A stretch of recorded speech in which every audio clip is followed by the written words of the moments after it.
एक ऐसे दौर में जहां अल्लू अर्जुन की पुष्पा पार्ट 2 दुनिया भर में 2000 करोड़ के आंकड़े को छू रही है और यहां भारत में वो 800 करोड़ के आंकड़े को पार कर चुकी है।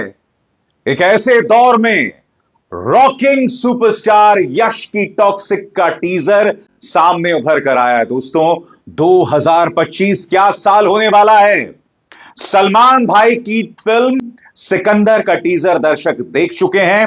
इसके अलावा इसी महीने अक्षय कुमार की स्काई फोर्स रिलीज हो रही है और ऊपर से रॉकिंग सुपरस्टार यश का टॉक्सिक का टीजर।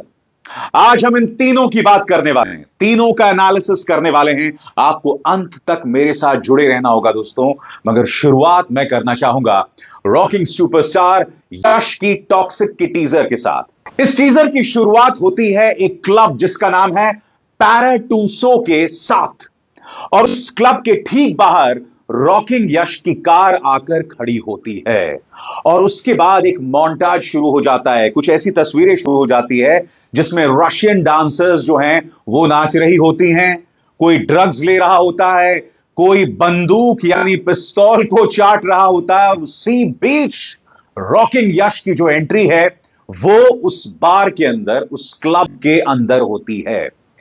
दोस्तों, जो इस टीजर में दिखाई देता है उससे बात साबित हो रही है कि जिस तरह के कपड़े यहां पर रॉकिंग सुपरस्टार यश ने पहने हैं, हो सकता है कि इसकी सेटिंग भी केजीएफ पार्ट 1 के जमाने की हो। यानी कि हो सकता है कि इस फिल्म की भी सेटिंग जो है 60s और 70s की हो, क्योंकि कम से कम टॉक्सिक का जो टीजर है उससे यही पता चलता है। और यह भी पता चलता है कि रॉकिंग सुपरस्टार यश जो हैं वो एक बार फिर बैड बॉय या ये कहा जाए बैड मैन का किरदार निभा रहे हैं। क्योंकि आपको याद होगा दोस्तों, केजीएफ पार्ट 1 जब आई थी तो उसके अंदर भी वो कोई एक किस्म के हीरो नहीं थे, वो एंटी हीरो थे। जी हां, और यहां पर भी उनका जो किरदार है किसी क्रिमिनल का है।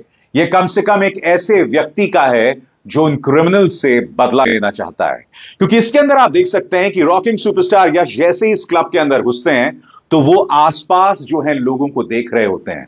जाहिर सी बात है कि इस टीजर से यह पता चल रहा है कि रॉकिंग स्टार यश जो हैं किसी की तलाश कर रहे हैं। तो क्लब में ऐसा कौन हो सकता है जिसकी तलाश रॉकिंग सुपरस्टार यश कर रहे हैं? क्या यह एक रिवेंज ड्रामा है? क्योंकि इसका नाम है टॉक्सिक। और हमें नहीं भूलना चाहिए दोस्तों कि ऐसे किरदारों की, ऐसे फिल्मों की बाढ़ आ गई है। याद कीजिएगा, पहले एनिमल आई थी, उसके बाद अभी हाल ही में एक और फिल्म रिलीज हुई है जिसका नाम मार्को है, जिसमें बेतहाशा वायलेंस है। और अब रॉकिंग सुपरस्टार यश की फिल्म आ रही है जिसका नाम है टॉक्सिक। मैं आपको बता दूं दोस्तों कि टॉक्सिक का डायरेक्शन किया है गीतू मोहन ने। तो क्या उम्मीद की जाए? क्या टीजर से दर्शक जो हैं इस फिल्म को देखने के लिए और भी ज्यादा इंस्पायर्ड हो रहे हैं? मैं एक बात स्पष्ट कर दूं दोस्तों, अगर इस टीजर में कुछ भी नहीं था ना, तब भी टॉक्सिक के पहले 2 हफ्ते तमाम रिकॉर्ड्स तोड़ देते। हालांकि रिकॉर्ड तोड़ना बहुत मुश्किल होगा, खासतौर से पुष्पा 2 जिस तरह से एक के बाद एक रिकॉर्ड्स बना रही है। क्या आप जानते हैं कि यहां सिर्फ भारत में इसने 800 करोड़ रुपए की कमाई को पार कर दिया है और इंटरनेशनली यह फिल्म 2000 करोड़ को छू सकती है।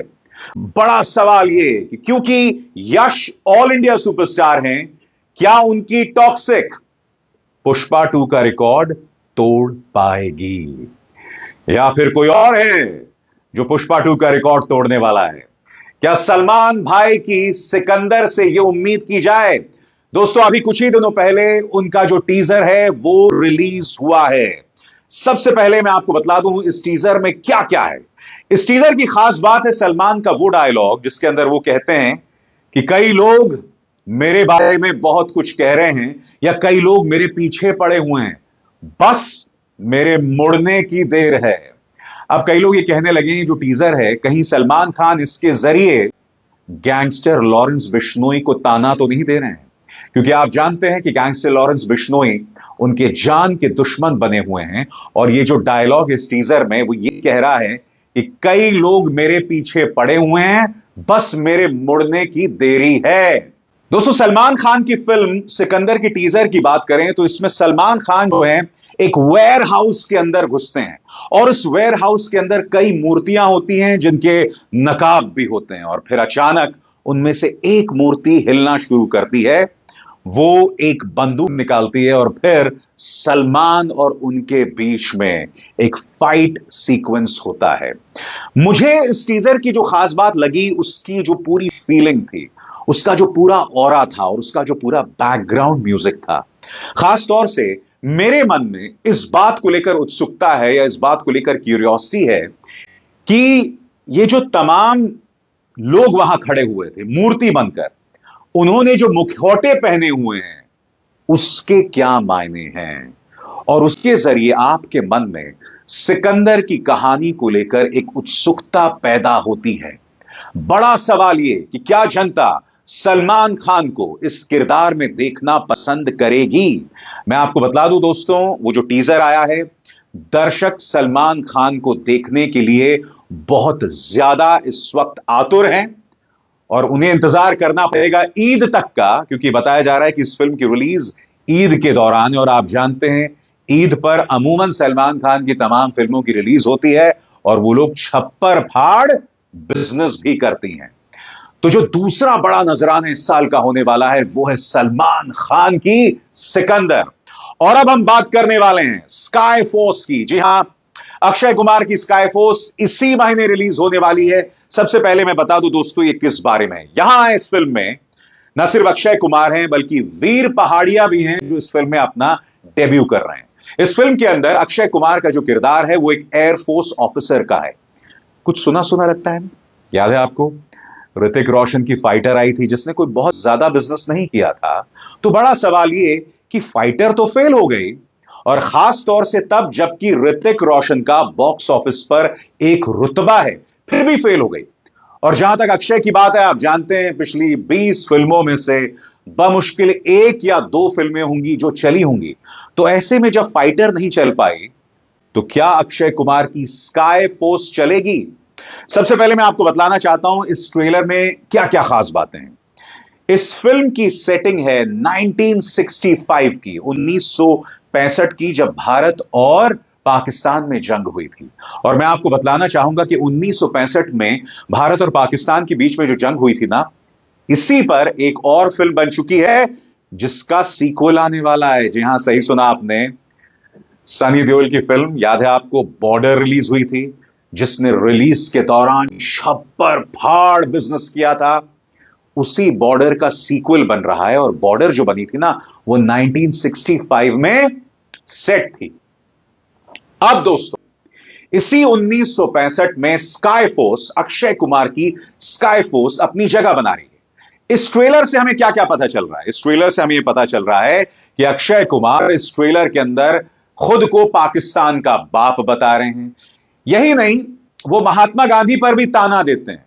उन्होंने एक डायलॉग में कहा कि एक गाल पर थप्पड़ खाके दूसरा गाल दिखाना नेताओं का काम है, हम जो सैनिक हैं वो घर में घुसकर मारते हैं। इस तरह की बातें कर रहे हैं।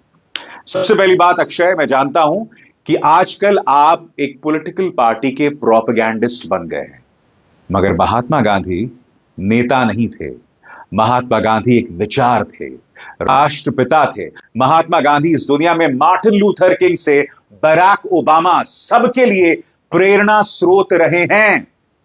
इसीलिए उन्हें राहुल गांधी, नरेंद्र मोदी या अरविंद केजरीवाल की तरह नेता मत बनाइए, वो नेता नहीं थे। तो क्या आप कहीं ना कहीं महात्मा गांधी को ताना मार रहे थे? बात यहां नहीं रुकती। इस फिल्म में यह भी पता चलता है कि किस तरह से इंडियन एयरफोर्स पाकिस्तानी बेसिस पर हमला करती है। और हां, इससे पहले आप में से कई लोग ये सवाल पूछ सकते हैं कि मैं ऐसा क्यों कह रहा हूं कि ये 1965 में सेट है, क्योंकि ट्रेलर में आप फील्ड मार्शल आयूब खान का नाम सुनते हैं। अब आप कहेंगे ये आयूब खान कौन है?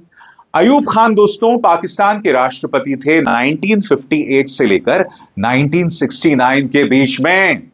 और जैसा कि आप जानते हैं कि 1965 में इंडिया और पाकिस्तान के बीच में युद्ध होता है, इसीलिए इस फिल्म की सेटिंग 1965 की है। तो जैसे मैंने बताया कि Indian fighter jets Pakistani basis पर हमला करते हैं और उसके बाद हमारा एक फाइटर पायलट यानी वीर पहाड़िया पाकिस्तानियों के कब्जे में रह जाता है। उनकी पत्नी का किरदार निभा रही है सारा अली खान और इस ट्रेलर के अंदर वो बार बार अक्षय कुमार को और इंडियन एयरफोर्स के ऑफिसर्स को ताना देती हैं कि मेरा पति वहां रह गया है, क्या आपको उनकी परवाह नहीं है। यह फिल्म उसी एयरफोर्स ऑफिसर के रेस्क्यू की कहानी है, उसका रेस्क्यू मिशन है। यानी कि एक तरह से कहा जा सकता है कि इस फिल्म में सारी चीजों का तड़का है। इस फिल्म के अंदर देशभक्ति है, इस फिल्म के अंदर एक्शन है, इस फिल्म के अंदर पाकिस्तान की पिटाई भी है, क्योंकि आप जानते हैं कि गदर 2 कितनी बड़ी सक्सेस हुई थी। अब यहां पर पाकिस्तान की पिटाई होती है और अगर सलीके से पिटाई होती है तो जनता उसे देखने जरूर जाती है। तो एक तरह से कहा जा सकता है कि इस फिल्म में सारे मसाले हैं इसे हिट कराने के लिए। मगर इस फिल्म में एक और चीज है, अक्षय कुमार जिनकी इससे पहले रिलीज हुई बड़े मियां छोटे मियां बुरी तरह से फ्लॉप साबित हुई। यही नहीं, याद कीजिएगा ऋतिक रोशन की फाइटर भी कोई खास कमाल नहीं कर पाई। तो ऐसे मौके पर जब फाइटर कुछ खास कमाल नहीं कर पाई, अक्षय कुमार की पिछली 20 फिल्में लगभग सभी फ्लॉप रही हैं, तो क्या उनकी स्काई फोर्स कमाल कर सकती है। दोस्तों मैं एक बात स्पष्ट कर दूं, अक्षय कुमार की कई फिल्में मुझे बहुत पसंद आई हैं, चाहे वो ओ माय गॉड 2 हो, चाहे वो मिशन रानीगंज हो, चाहे वो सरफिरा हो। अक्षय ने शानदार फिल्में की हैं, मैं उसे इनकार नहीं कर रहा हूं। मगर अक्षय के साथ दिक्कत यह है कि वो फैक्ट्री की तरह फिल्में बनाते हैं, यानी कि 1 दर्जन के भाव से फिल्में बनाते हैं, एक फिल्म में एक समय पर ध्यान नहीं देते हैं और उनकी फिल्मों की हालत भी वैसी हो जाती है। तो देखना होगा दोस्तों कि क्या स्काई फोर्स के जरिए वो वापसी कर पाएंगे, क्योंकि एक बात तय है दोस्तों कि इस फिल्म की इनिशियल जो है वो बहुत खास नहीं होने वाली, क्योंकि अक्षय कुमार को लेकर बॉक्स ऑफिस में वैसी गर्मी नहीं है जितनी गर्मी शाहरुख खान, सलमान, रणबीर को लेकर है। इसीलिए हमें इंतजार करना पड़ेगा। और हां, ये जो तीनों फिल्में हैं, चाहे स्काई फोर्स हो, चाहे टॉक्सिक हो या सिकंदर, ये जब भी रिलीज होंगी आप जानते हैं उसका सबसे सटीक रिव्यू मैं आपके सामने पेश करूंगा।